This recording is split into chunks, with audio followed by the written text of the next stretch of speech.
process took like 3 or 4 days at Columbia, and I was on the board, and it cost me $12,000.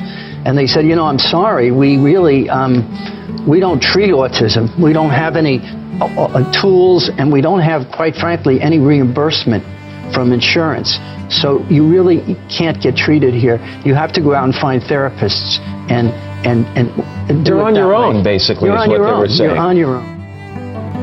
Why has the point that you're making, that doesn't seem crazy, been so discredited? Could it be because the spokesmen for that point of view tend to be actresses from Hollywood or actors who don't seem to know much about the topic and are against all vaccinations? That has, you know, I think that cohort is out there, but it's very, very small. And I think, like, I'm called anti-vax all the time because the pharmaceutical industry is so powerful. Both with the media, they give $5.4 billion a year to the media. And they've gotten rid of the lawyers, so there's no legal interest in those cases. And they really have been able to control the debate and silence people like me. And I'm very grateful to you for having the courage to allow me on the show and talk and say, this is the second show in 10 years that's allowed me to talk about this, the other one being Bill Maher, which doesn't take advertising. I just think it's interesting. And above all, I think you ought to be vaccines, and I was fully compliant. I'm 63 years old. My children got 69 doses of 16 vaccines to be compliant. And a lot of these vaccines aren't even for communicable, casually communicable diseases like hepatitis. A blessing in many ways. It's a beautiful thing. It's not a sick child. It's just a child who's different.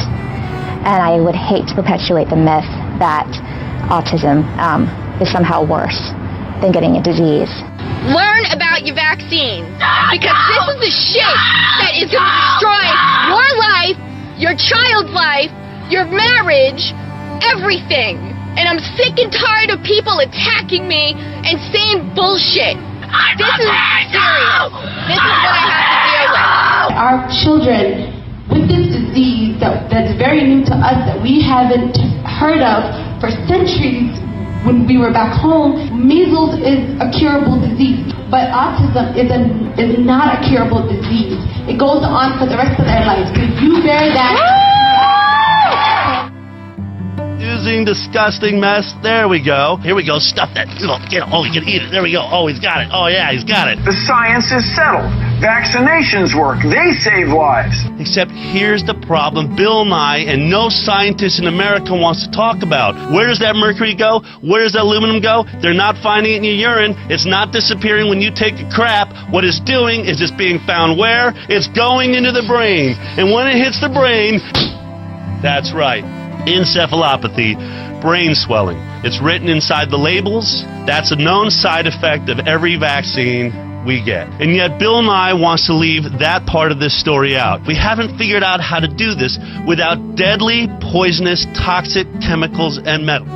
We're in a tricky position, we're a difficult position, because the British establishment, the American establishment, don't want to know that our kids are damaged, because they've decided to sacrifice our children in order to save the vaccination program.